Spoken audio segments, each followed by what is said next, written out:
is located in a tumble-down neighborhood, close by the home of Gaffer, Lizzie, and Charlie Hexam, and even closer to the river. The Six Jolly Fellowship Porters is a bar to soften the human breast. It is small, but no one can wish it bigger. The space is girt in by corpulent little casks, and by lemons in nets, and by polite beer pulls that make low bows when customers are served with beer. Miss Abby Potterson, sole proprietor of the Fellowship Porters, reigns supreme on her throne, and a man must be mad drunk indeed if he thinks he can contest a point with her. Pardon, Miss Abby. Captain Joey says he's locking up with gin and water. Go on, Bob Glittery. I'll handle this.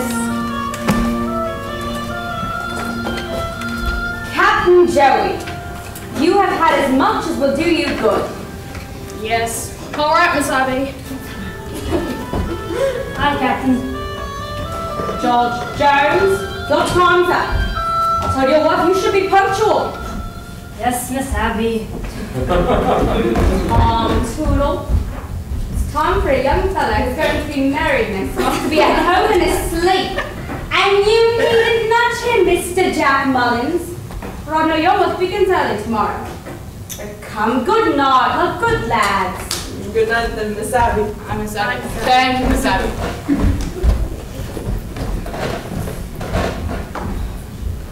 Now you mind you, Red Rider Hood, the fellowships don't want you at all.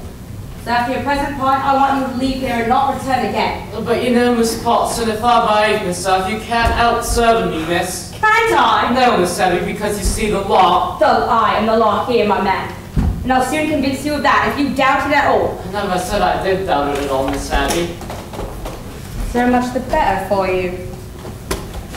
Miss Potson, ma'am, excuse my asking, but is it my character that you take objections to? Certainly. Well, respectfully, miss, it would be some relief to understand why the fellowships is not to be afraid of such as me.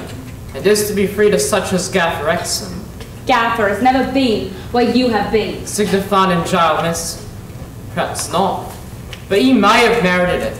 He may be suspected of far worse than ever I was. Who suspects him? Many, perhaps.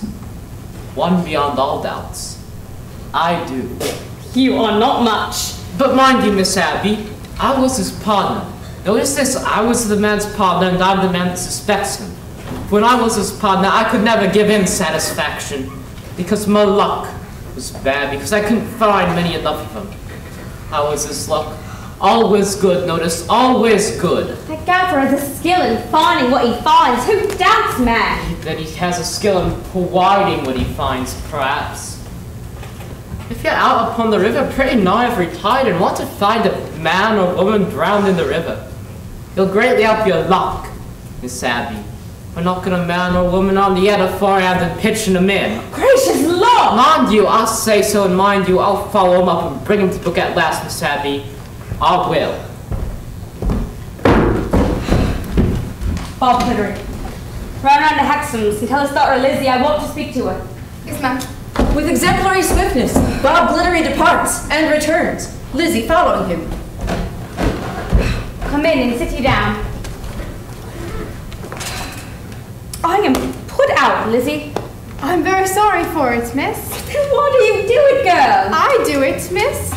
There. Don't look astonished. I ought to have begun with a word of explanation. It's my way to make short cuts at things. I always was a pepperer. You, Bob Glittery, put the chain upon the door and get you down to your supper. Lizzie Hexam.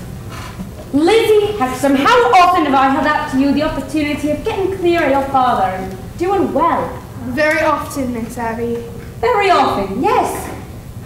I declare I am half ashamed of myself for taking an interest in you.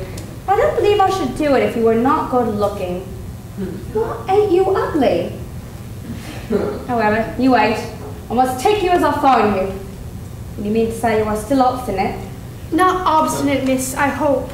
Fixed like. Never was an obstinate person yet that would own to the word. Lizzie Hexam, think again. Do you know the worst of your father? Do you know the suspicions that are actually about against him? Please do tell me what they are, miss. It's not an easy thing to tell a dog, but it must be told. It is thought by some, then, that your father helps to their death, a few of those that he finds dead. Oh, miss, they little know father who talk like that.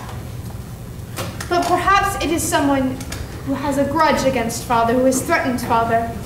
Is it Riderhood, miss? Well, yes, it is. Yes. He was father's partner, and father broke with him when I was by, and he was angry at it. Now he revenges himself. He is a bad man, Miss Abby. You poor deluded girl.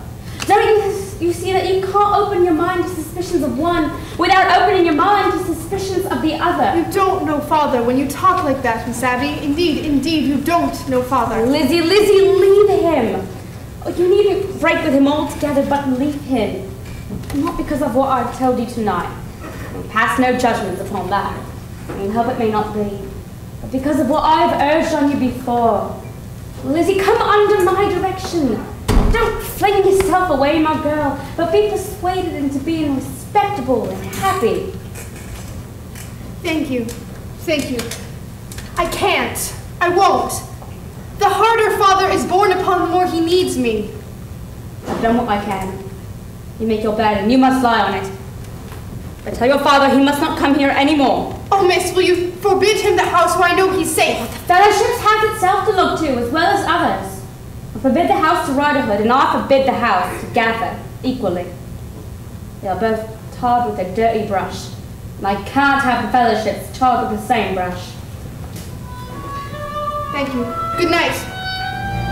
Believe me, Miss Abby, I am truly grateful all the same. I can believe a good deal. So I'll try to believe that too, Lizzie. Good night.